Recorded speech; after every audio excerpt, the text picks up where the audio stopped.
David Foreman-Taylor. What a fucking loser. Way to throw your life away, douchebag. Up till when David was about 22 years old, he had no troubles with the law whatsoever. But in 2020, that's when things went downhill fast. First, he got these 6 tickets where he's running from a law officer, and that actually was a misdemeanor he was charged with, followed by a few traffic incidents. But it changed. David got together with these 5 other pieces of shit, ultimately known as the shit-stained 6 of Brevard. And what a fucking band of dumb fucking troglodytes they were.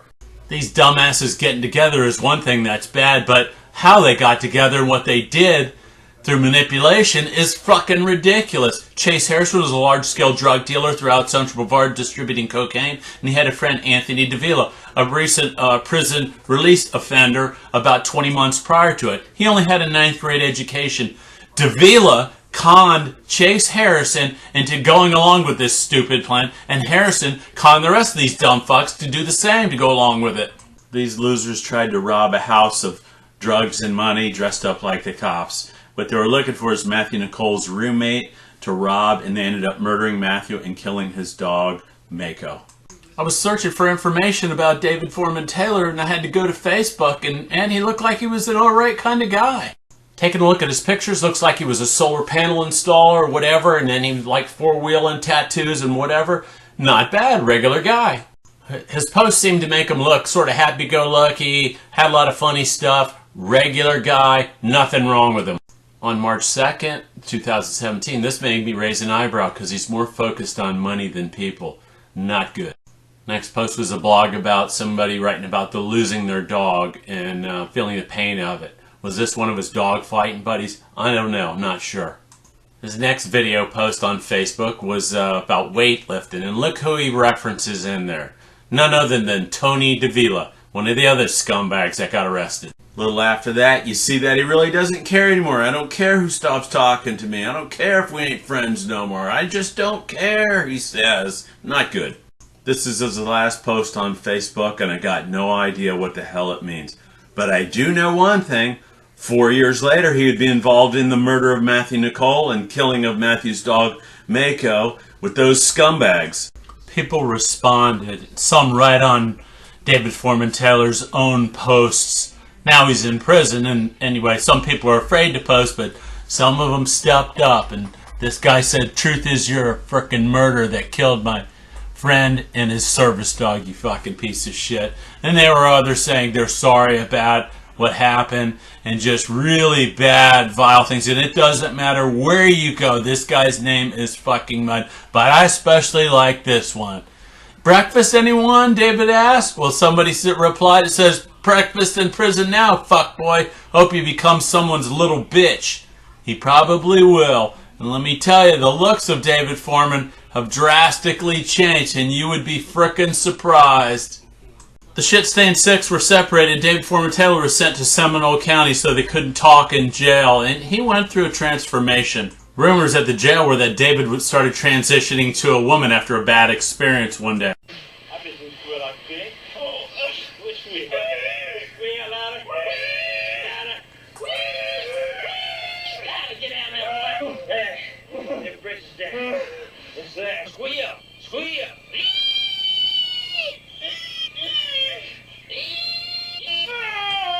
Prior to 2020, David Foreman-Taylor looked like a regular, average American. Hard-working, work hard, play hard. He had his whole life ahead of him. But no, he got involved with the shit-stained 6, and as a grown man, you fucked up, and you gotta own your bad fucking decisions, and forever you'll be known as one of the guys that was involved in the murder of Matthew Nicol and the killing of his service dog, Mako. Live with that, fucker. You're going to have plenty of time doing your 15-year stretch to think about what you've fucking done and how you fucked your life up. And forever, the rest of your life, you're going to have to make it right. Some way, somehow. The only goddamn reason why he's not doing life in prison is because he cooperated with investigators on May 4th, 2021. He gave a detailed confession about his involvement and everybody else that was involved. And you know, was it his conscience that got through? I don't fucking think so. He knew he could spend life in prison if he got caught with this, and he was coming clean and giving up people left and right. This is David Foreman-Taylor's plea agreement. This is with the state's attorney's office and David Foreman-Taylor and his attorney. So you see it says plea agreement, and he's changing his not guilty plea to a plea of guilty. First, he was charged with first-degree murder with a firearm, including a discharge, armed burglary of a dwelling while inflicting great bodily harm or death, and cruelty to animals. But anyway, he pleaded guilty to second-degree murder with a firearm. That's a life felony. And a armed burglary of a dwelling while inflicting great bodily harm. That has that FIPBL. That means there's a minimum standard that you have to serve. That's 10 years. And then there's the cruelty to animals. Those are the 3 counts. Count 1 was a second-degree murder. Count 2 was the armed burglary. And count 3 was the cruelty to animals. So you notice now, part of the conditions of this plea agreement, I highlighted that in green. The defendant will, and it says the defendant will appear and testify against all co-defendants and participants, both currently charged and currently uncharged. The defendant will get 15 years in prison, followed by 15 years of probation. This agreement will include a 10-year minimum mandatory sentence for possession of a firearm. Okay, so then we're going to go down to the next one, the next green blurb. It says the court instead for presume that the truthful testimony is the testimony the defendant provided in his sworn statement. That means a statement that he gave to investigators on, May 4th, 2021. And that a violation, that means if they find out that it's a lie of his agreement, could result in his being sentenced to a maximum sentence of life in prison. So in other words, the maximum sentence for all this bullshit was frickin' life in prison, but the only reason why he's getting off is because he's going to testify against his co-criminal punks. Anyway, there will be condition below the red. It says there will be condition of probation that this defendant will testify truthfully against all the participants to this action, both currently charged and not yet charged. And basically, you fail to do it, we're going to frickin' body slam your ass. They should have done it anyway, but whatever the fuck. He's the first one to start squawking, so he got the deal.